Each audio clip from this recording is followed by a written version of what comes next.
After the explosive revelations from our last episode, you might have thought there was nothing else new to learn about the tragic case of Jennifer Harris. But with a 20-year history since Jennifer's disappearance and death, the backlog of information in her investigation is extensive, and it's time to clear the cobwebs from material long buried in boxes. This was not handled in accordance with normal law enforcement procedure. Former Fannin County investigator Daryl Parker has been working on the Jennifer Harris case since 2009. And even though he left the sheriff's department a few years later, he never stopped searching for answers in Jennifer's case. It just strikes me how I would feel if something like this happened to my daughter. It's such a horrible, tragic outcome, completely unnecessary, and no one's been held accountable. In this episode, we'll take a deep dive into the timeline of Jennifer's cold case, with Daryl Parker leading the way. Starting route to 416 East 9th Street. Still pretty much the same place.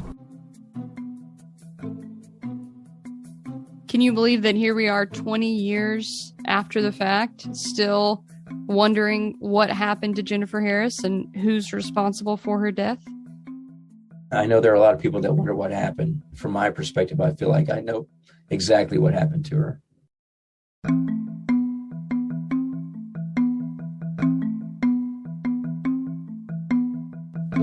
From Cold Case Productions, this is Final Days on Earth, Season 2, The Life and Death of Jennifer Harris, Episode 11, The Timeline. I'm your host, Claire Sanamaw. Thanks for listening. One of the first rules of any good investigation is to create a timeline of events, and it's especially important when you're dealing with a missing persons case that turns into a murder investigation. Back in 2002, the Fannin County Sheriff's Office started a timeline for the Jennifer Harris case straight away. It's one of the first documents in her case file. The entries begin with Day 1 as May 12, 2002, Mother's Day, and stop at Day 31 into the investigation.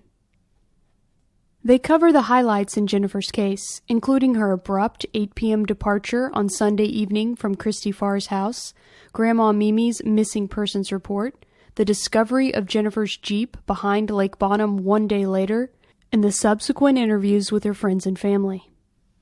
The Fannin County timeline notes that James Hamilton's alibi for May 12th is verified through multiple witnesses, while Rob Holman is characterized as giving deceptive statements. On Day 7, May 18th, the same day that Jennifer's body is found, the timeline notes that Lieutenant McClellan repeatedly attempted to contact her ex-husband Rob without success. While we have covered most of the events recorded in this initial timeline, there are a few key details in the chronology that stood out to me as more than just dutiful logbook entries, and I'm going to take you through them now. On Day 22, June 3rd, Lieutenant McClellan met with Jennifer's father, Jerry Harris, to examine the Jeep at Pro Auto Towing.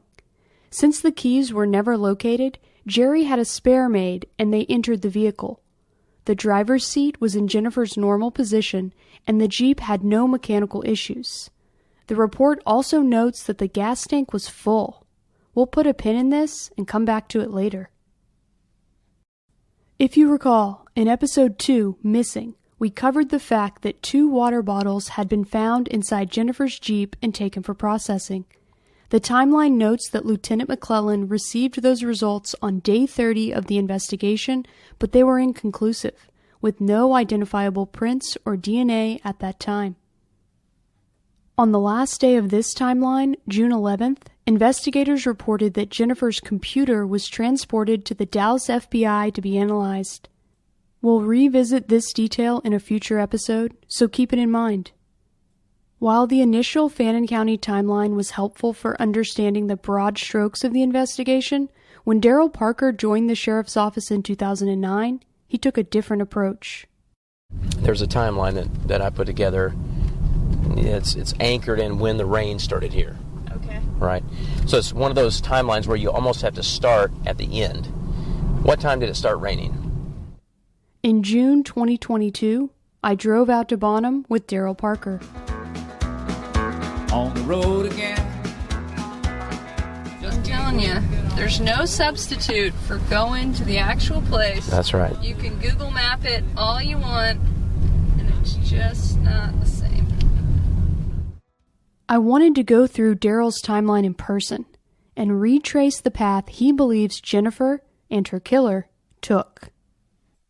But before we do, I think it's important to take a bit of a detour here to give you a proper understanding of just who Daryl Parker is and why he figures so prominently throughout this case and in this podcast.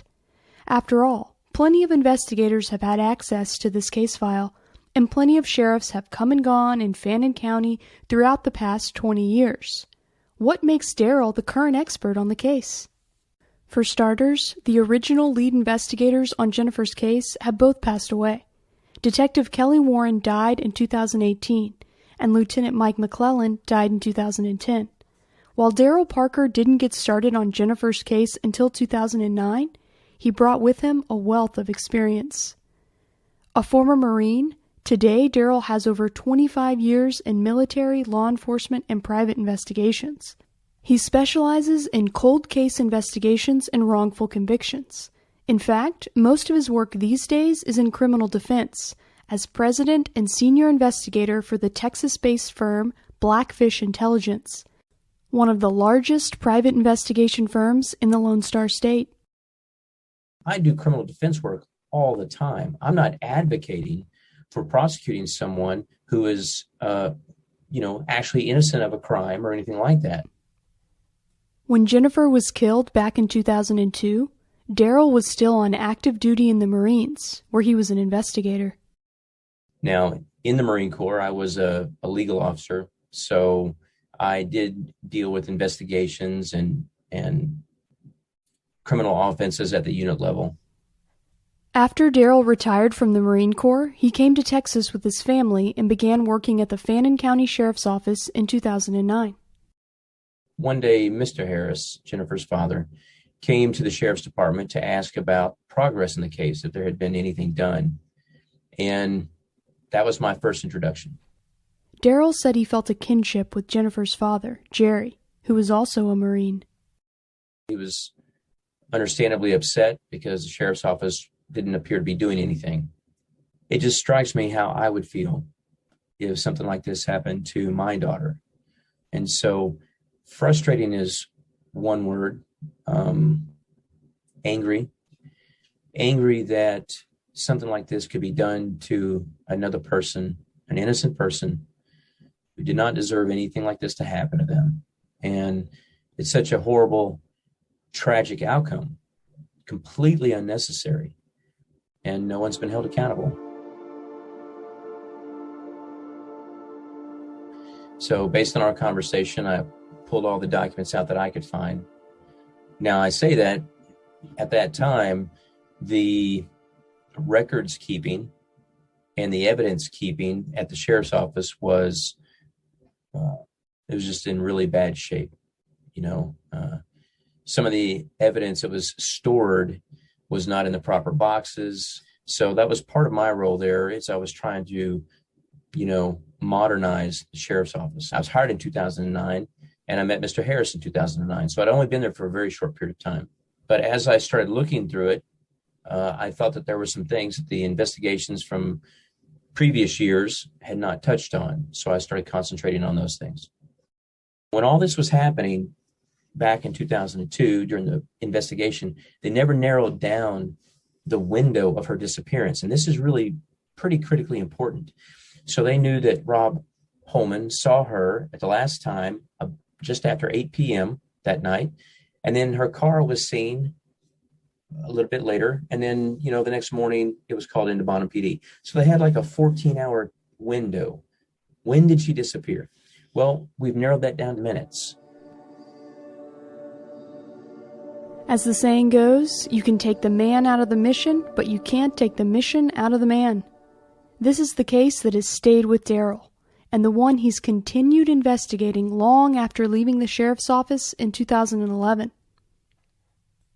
Daryl Parker has retraced the path that he believes Jennifer and her killer took many times. He did it again with me in 2022. I've done this before, but I'll do it over and over and over again, because one of these days I'm going to have to testify.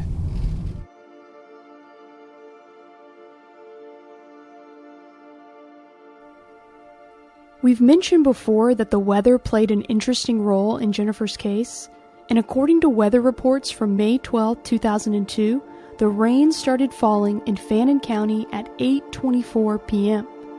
Daryl Parker believes this is crucial information to unlocking the secrets in Jennifer's case, because the person who first reported seeing Jennifer's Jeep says she left her house to go on a walk that evening before it started raining. So Jennifer's Jeep was first noticed by a woman named Rhonda Fitzwater. She was out on her evening walk, and when she saw it, the Jeep was parked in the grass on the side by the hoedown. Rhonda Fitzwater, a longtime Bonham resident, lived off County Road 2610. We're getting ready to pass Rhonda Fitzwater's house. According to Daryl's interview with Rhonda, she remembered where she was in her walk when the first drops of rain began falling. Daryl walked the path with Rhonda and timed it out.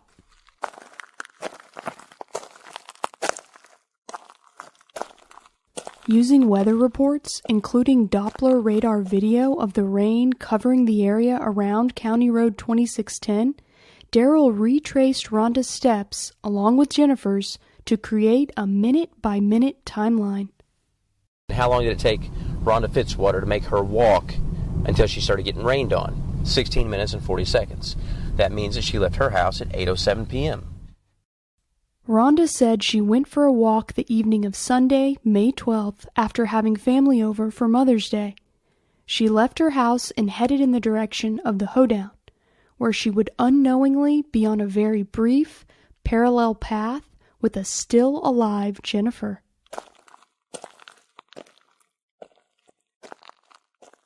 So she's walking along,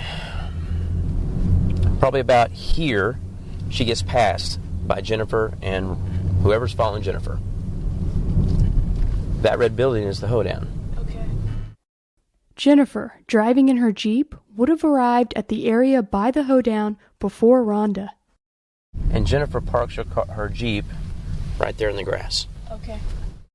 Then, Rhonda catches up on foot to where Jennifer has parked. From her house, if you walk to the hoedown, it takes 5 minutes to get there. So at 8:12, she was looking at Jennifer's empty Jeep. According to Daryl's weather history timeline, Rhonda continues to walk past the hoedown for another 11 minutes and 40 seconds, until she feels the first drops of rain at 8:24 p.m.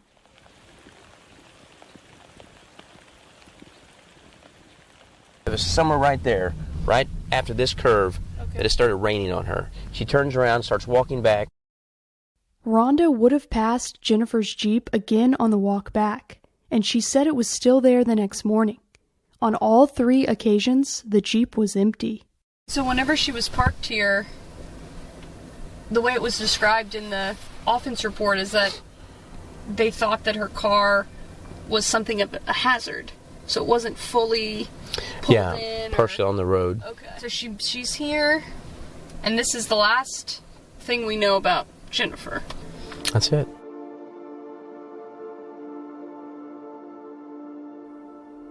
Next, Daryl rewound the clock and switched to Jennifer's perspective. Just as he believes Jennifer did, we drove from Grandma Mimi's house to Christy Farr's. This is her house here in the corner. On the left. Alright, so that was her last known location. And then from there, Rob says that he saw her at the intersection of 898 and Highway 78. Yeah.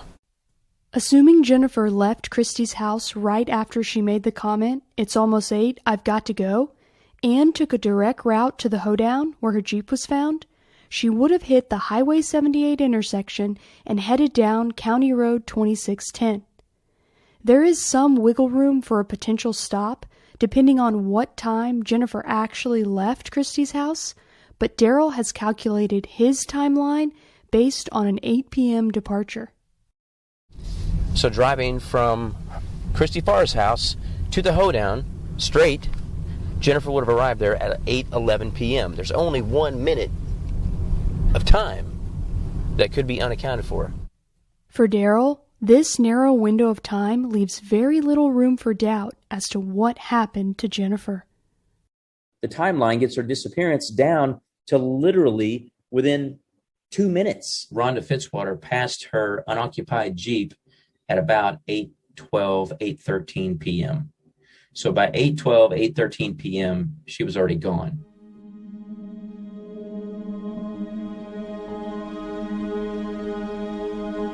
As we've covered in previous episodes, James Hamilton's alibi for Sunday night is that he was eating dinner at McDonald's in the Dallas suburbs with his friend David Chieb and David's children from 6:45 to exactly 8:10 p.m., when David noted the time and said he needed to get his kids to bed. While authorities missed the chance to review the surveillance video at McDonald's before it was overwritten, James's alibi was confirmed by David and corroborated by David's wife, Irene, who said she was aware of their dinner plans. After the discovery of Jennifer's body, James consented to multiple polygraph examinations and passed every single one. So there's no way that James Hamilton could have been there. Even though Daryl Parker considers James to be cleared based on the timeline, there are plenty of other people who still question his role in Jennifer's case, and he has never been removed as a person of interest by Fannin County authorities. Of course, it's also important to note that James maintains his innocence and has never been charged in connection to Jennifer's death. You start narrowing down the people who might want to hurt her. And it turns out to be that it's either her spurned ex-boyfriend, James Hamilton, it's her ex-husband, Rob, who she's been sleeping with and thinks she's pregnant by, or it's a random stranger. And, the random stranger theory always gets thrown in because you can't ever discount it until a certain point. Claire Sanamaw here, host of Final Days on Earth. Have you ever thought about how much pollution traditional gas-powered lawn equipment emits? It's around 2.5 tons of greenhouse gas emissions per year. Oso Electric Equipment has the solution. The next generation 21-inch commercial electric lawnmower with a 2-hour runtime per battery, designed for the professional landscaper. As the world changes, so should your technology. Electric technology brings value to your business, your customers, and your world. Not only is this clean technology environmentally friendly, it adds an unbeatable return on investment compared to gas-powered mowers, all while operating with increased power and durability. Oso Electric knows that reliability is key to smoothly operating a lawn care business. That's why they included features that are safe and easy to use for your employees. With a durable and reliable product at hand and backed by a no downtime guarantee, you can confidently assure your customers that Oso Electric is the right choice for them. Have your landscapers gone electric? Tell them to learn more and request a demo today at osoelectric.com. That's OSO electric.com. Electrify your world with Oso Electric.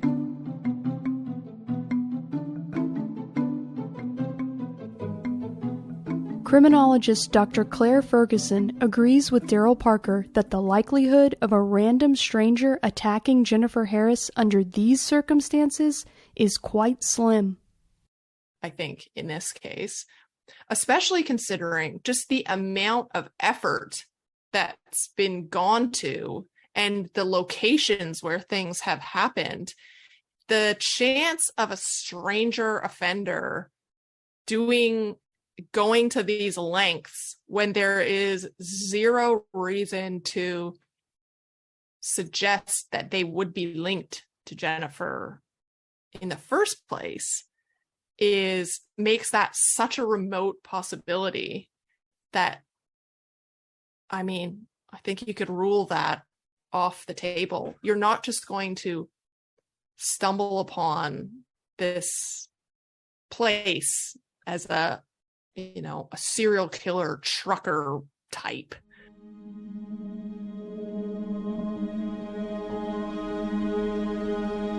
The risks to Jennifer are not coming from strangers. She's not hanging out where criminals hang out.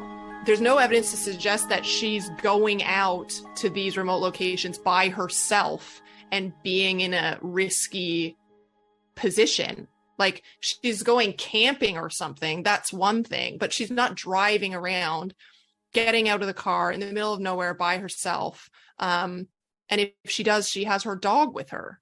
So the risk to her isn't coming from like a serial sex offender that might be living in the community or someone that's passing through. And someone who is passing through doesn't know about this boat ramp. And the chance of that happening is very low. So I don't think it's a real legitimate thing to even weigh up at this stage.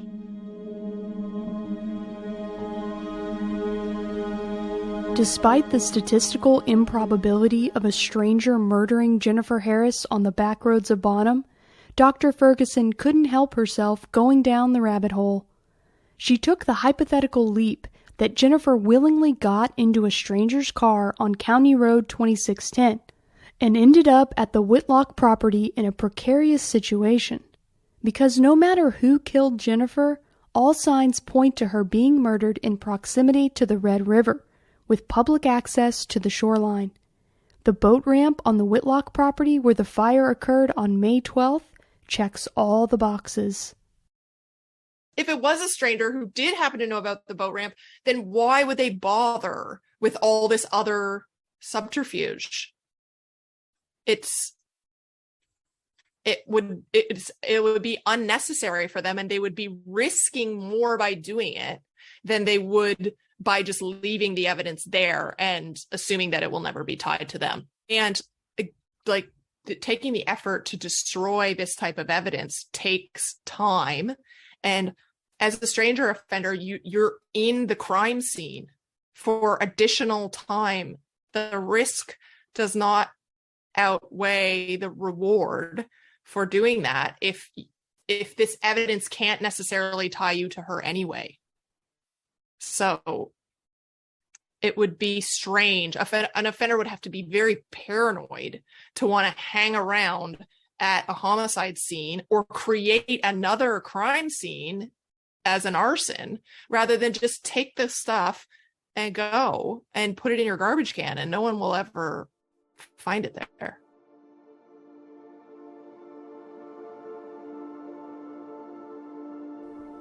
But on the other hand, if Jennifer was killed by someone who knew her well, such as a current or former intimate partner, the motivation to muddy the crime scene and destroy evidence would be incredibly high.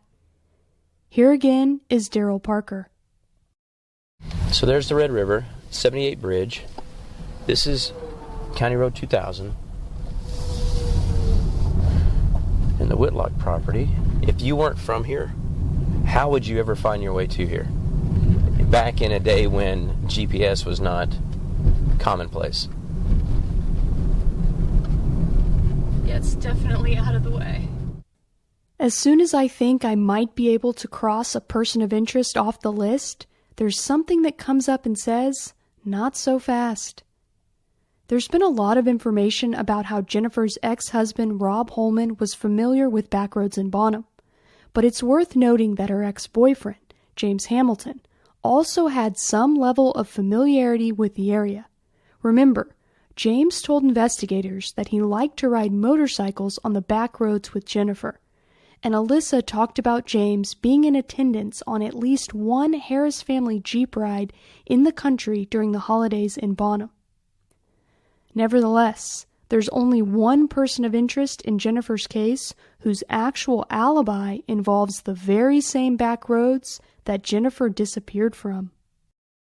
And then we know that Rob was driving around for, he says, 5 hours. that night. And so I wanted to go from what we know about Rob's route. According to Rob Holman's own statements, on the night his ex-wife Jennifer Harris disappeared, he was driving around the back roads of Bonham all alone for over 5 hours. I'm just real worried and scared because I know that I don't have anybody to say where I was at that night. That's what I've been scared of the whole time. What? Sunday. Did you see everybody night? Nobody. Rob has no one who can account for his alibi because he says he didn't make many stops. He claims he went by 2 friends' houses, but neither one was home. The case file notes that investigators followed up with Rob's friends and identifies them both by name, but strangely, it doesn't record what they actually said. I'm going to keep digging to see if I can find any more information about these 2 friends' statements, and I'll report back when I have an update. According to Rob, the only time he stopped and interacted with another person was at the very beginning of his solo drive. It was around 8 p.m. when Rob says he went to the Quick Check convenience store and gas station and made a purchase of ice and cigarettes. The audio is a bit rough, but here's Rob recounting his activities to investigators in 2002. Well, it's about 8 o'clock in the day at this time, say Sunday. Quick Check is right up here to the left. Here, Quick Check, you got what? Bag of ice, probably a couple boxes of cigarettes. I couldn't find any mention of investigators following up on Rob's supposed purchase at Quick Check on Sunday, May 12th, so there's no way to know if this actually happened or not. It's unclear why authorities went to the gas station in Oklahoma, where Rob said he did not buy beer, but they didn't bother to make the same effort in Bonham, where Rob claimed he actually did make a purchase.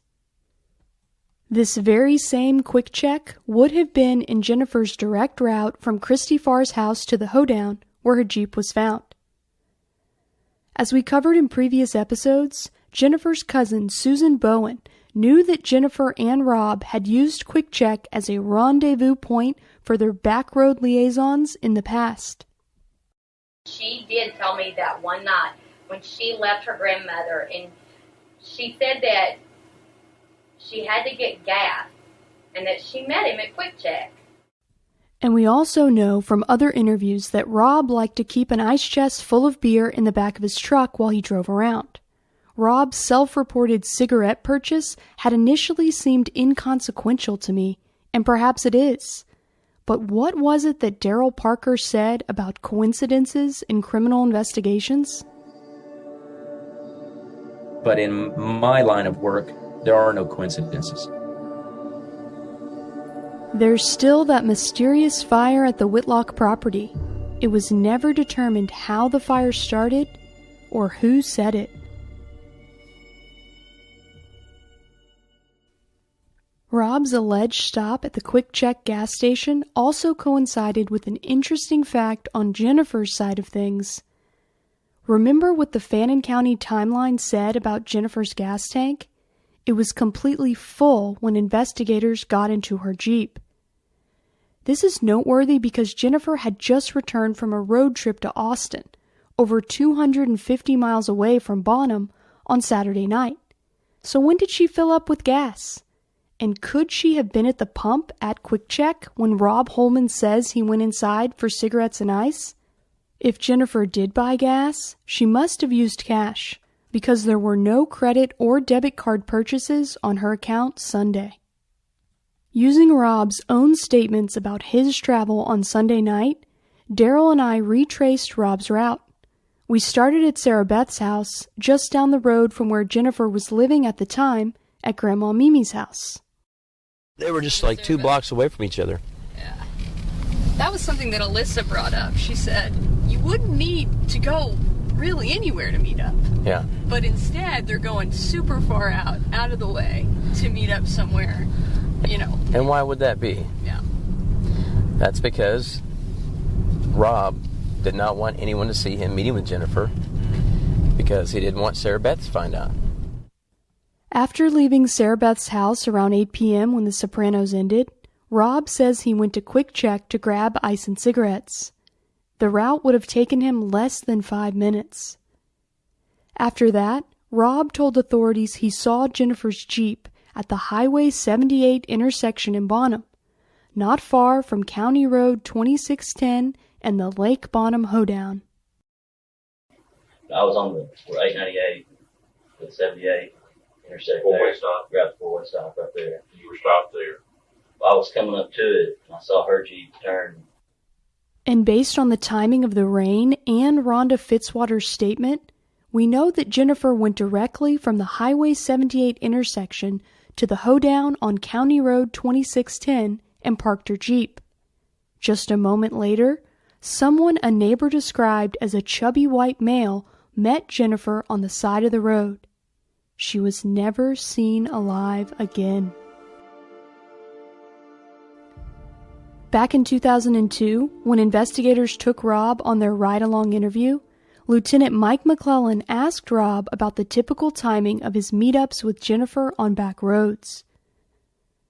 Listen closely to this audio, and you'll hear Lieutenant McClellan ask Rob, whenever y'all would meet each other someplace on the back road, who usually was there first, you or her? Rob replies, "We met usually right at the same time." Whenever y'all would meet each other someplace on the back road, who usually was there first, you or her?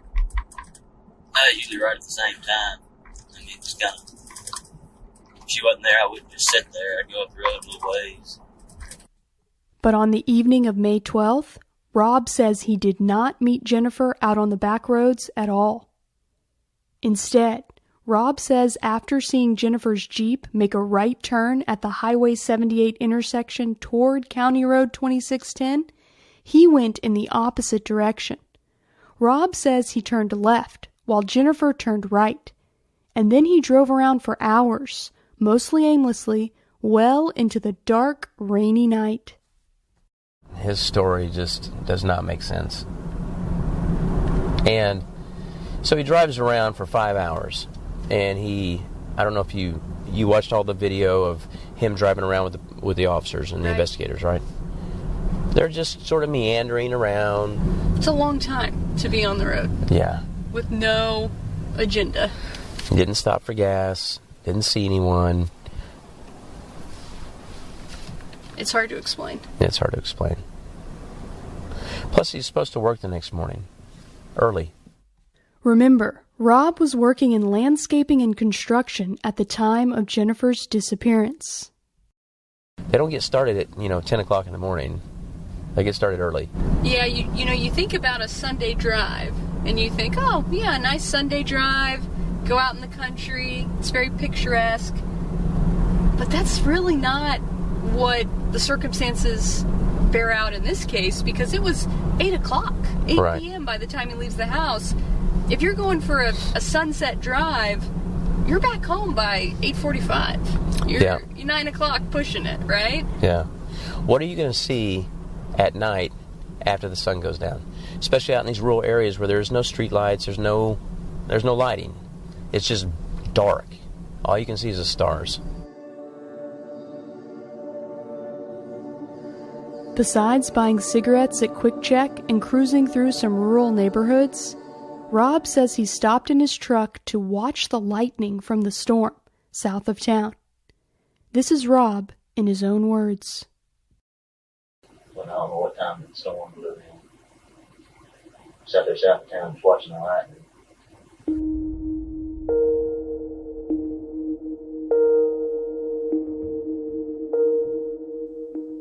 Daryl Parker does not believe Rob recreated his actual route. Instead, he thinks Rob took investigators on a fool's errand. And he was asked, okay, so you drove around for 5.5 hours. Where did you go? And then he sort of basically puts himself down in the southwest corner of the county, like as far away from the crime as you could possibly be. For as much distance as Rob put between himself and where Jennifer's body would ultimately be found, he did acknowledge that he and Jennifer had remained very close since their divorce.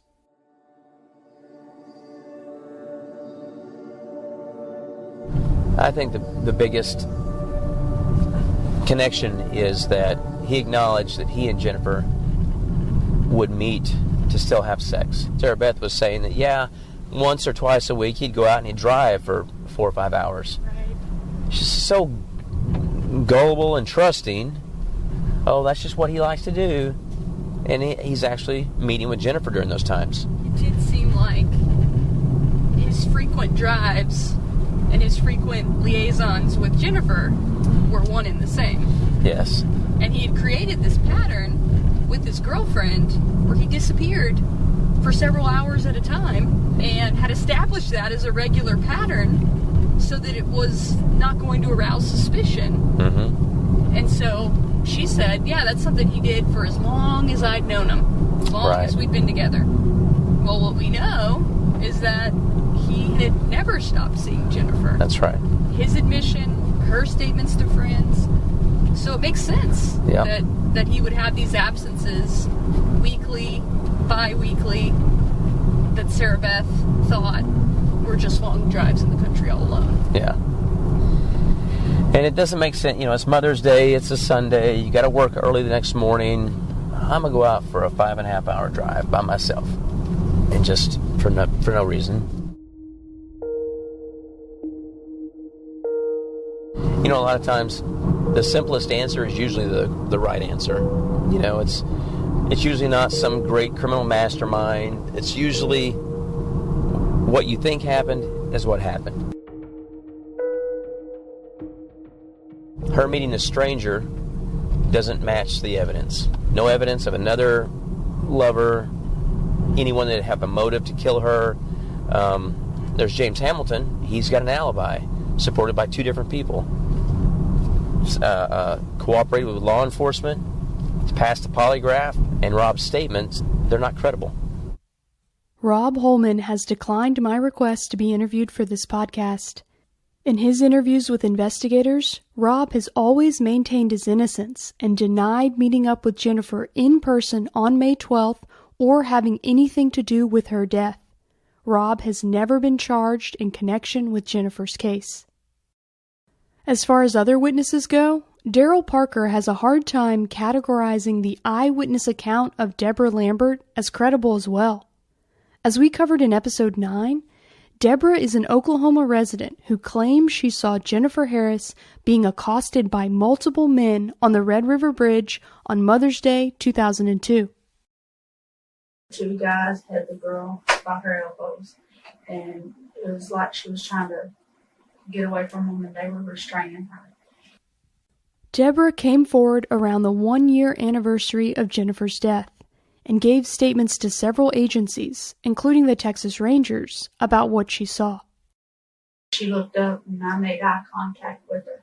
She was scared, terrified look on her face. Deborah even picked Rob Holman's photo out of a lineup as one of the men she believed she saw with Jennifer. But the details of her statement, especially the time Deborah says she saw the confrontation, make it a bridge too far for Daryl Parker. It's completely inconsistent with the timeline. Remember, Deborah estimated it was around 4:30 or 5 p.m. when she crossed the Highway 78 bridge from Texas into Oklahoma. Deborah said she arrived home in Ardmore, Oklahoma at around 7:30 p.m. We know from Christy Farr's statement that Jennifer was still with her in Bonham until just before 8 p.m. And while it's possible that Deborah was mistaken on the exact timing, there are enough markers in her statement for Daryl Parker to believe that whatever Deborah may have seen that day, it didn't have anything to do with Jennifer's case. The weather conditions, the visibility conditions that she describes are not the conditions that existed at the time that Jennifer left Christy Farr's house. It's hard to know what exactly to make of Deborah Lambert's statement, and unfortunately, we won't be able to get any more clarity on her timeline or eyewitness account with a new interview. Deborah died in 2011 at the age of 40.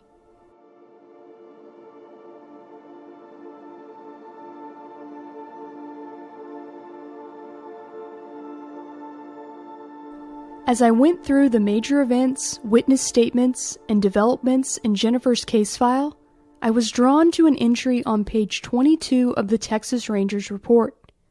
It documented an interview with a man named Christopher Durham, who was identified as knowing Jennifer Harris and Rob Holman since childhood. Chris told investigators that he had witnessed Jennifer and Rob's relationship as having its ups and downs. Chris said he knew Jennifer struggled after her mother's death and that her relationship with Rob was strained. Chris appeared to know a good bit about the history between Jennifer and Rob, including the fact that after Rob had started living with Sarah Beth, Jennifer had shown up, uninvited, to their house. In the final section of the Texas Rangers write-up on Chris's interview, it states, Chris was aware that Rob would sometimes drive around the back roads. Chris stated on the night Jennifer went missing, Rob advised he was driving around drinking beer by himself. Chris stated Rob believed he was a suspect, but Rob never stated if he was involved in Jennifer's murder. Chris told investigators that he continued to be close friends with Rob, and he was right by Rob's side as his best man when Rob made a big life change just 8 months after Jennifer's murder. In January 2003, Rob Holman married Sarah Beth Ruffner. Something must have changed Rob's feelings on marriage, because back in May 2002, he told investigators he wasn't planning on getting married to Sarah Beth anytime soon. Are you planning on getting married to the girl you're with now? Yeah, I'd like to. When do y'all plan on working on I talked about that, yeah. Yeah, we got. But when? Oh, not any time soon. You'll want to listen closely to this next part. Lieutenant McClellan asks Rob how he thinks it would affect his future marriage plans with Sarah Beth if she were to find out about Jennifer being pregnant with his child. Rob says, I'm sure it'd be over. How would it affect y'all's relationship if she would have found out about the pregnancy? No, I'm sure no. I mean, it would be for me if I was in that situation.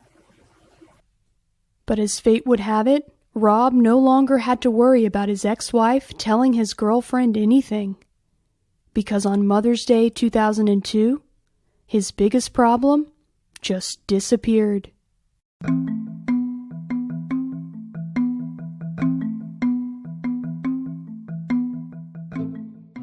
On the final episode of Season 2 of Final Days on Earth, the life and death of Jennifer Harris. I don't ever want Jennifer to be forgotten. I definitely don't want to give up as long as I can telling her story. I'm so sorry that, we're at the 20th anniversary and there's still so many unanswered questions. I know that you have invested yourself into her story. Yeah. And I just think that you want just as badly as we do to have justice. What would justice look like for Jennifer in 2022? We'll talk to Jennifer's family, friends, and investigator Daryl Parker about a possible path forward. That's what frustrates me beyond belief is that what is the sheriff's office afraid of? What is their hesitation? If you have any information about the unsolved murder of Jennifer Harris, contact the Fannin County Sheriff's Department at 903-583-2143. Final Days on Earth is recorded in Dallas, Texas for Cold Case Productions in partnership with Podcast One. This episode was written and reported by me, Claire Sandomal, and Hillary Wadsworth. Audio production by Matthew Mallinger of Podcast One. Original theme music composed and performed by Riley Simmons. Associate producer is April Scales. Field producer is Molly McEwen. Editorial consultant is Lucy Scott of LucyMedia.com. Executive producers are Sharon Richards and me, Claire Sandomal. Special thanks to Daryl Parker, Alyssa Harris-Warnick, and Dr. Claire Ferguson for talking to me in this episode. If you